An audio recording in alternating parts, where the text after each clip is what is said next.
So এখন আমি শুভনীলদের বাড়িতে রয়েছি। তো ওর জন্য যে বার্থডে গিফটটা আমি অর্ডার করেছি সেটা চলে এসেছে, কারণ যেহেতু স্টকে বেশি ছিল না তাই জন্য আমি প্রি বার্থডে গিফটই দিয়ে দিলাম।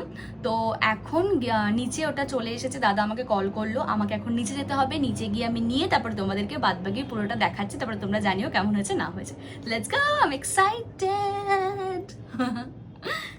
সামনেই শানুর জন্মদিন, তাই ওর জন্য একটা বুট অর্ডার করেছিলাম। এবার অবশ্য ওর পছন্দ মতো ওকে জানিয়ে বুটটা অর্ডার করেছিলাম, কারণ প্রত্যেক বছর ওকে আমি নিজে পছন্দ করেই বুট দিই। তাই এবার ও নিজে পছন্দ করে যে বুটটা নিয়েছিল সেটা ওপেন বক্স ছিল, তো ওই জন্য ফার্স্টে এটা কোনো সারপ্রাইজ ব্যাপারটা কিছু হয়নি। তো ও দেখেই নিয়েছিল, ওর মুখের হাসিটা দেখে তোমরা বুঝতে পারছো কতটা খুশি। কারণ ওকে আমি প্রত্যেক বার্থডেতে যতই ভাবি যে না আমি অন্যান্য গিফট দেবো বা অন্য কিছু দেবো, বুট এবছর দেবো না, কিন্তু না আমি পারি না, আমি জানি না, কোথাও না কোথাও গিয়ে একটা মনে হয় যে না ওর যেটা কাজের জিনিস সেটাই ওকে দেওয়া উচিত।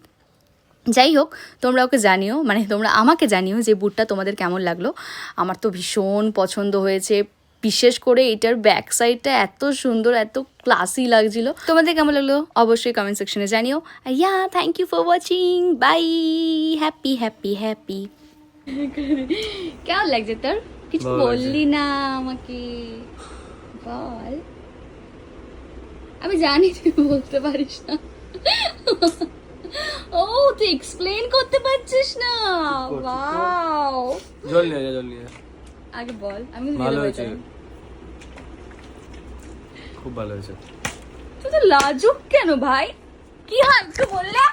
হাই, সরি লাস্ট পার্টটা আনতে পারলাম না, খুব মার মেরেছি, এখন পড়ে রয়েছে।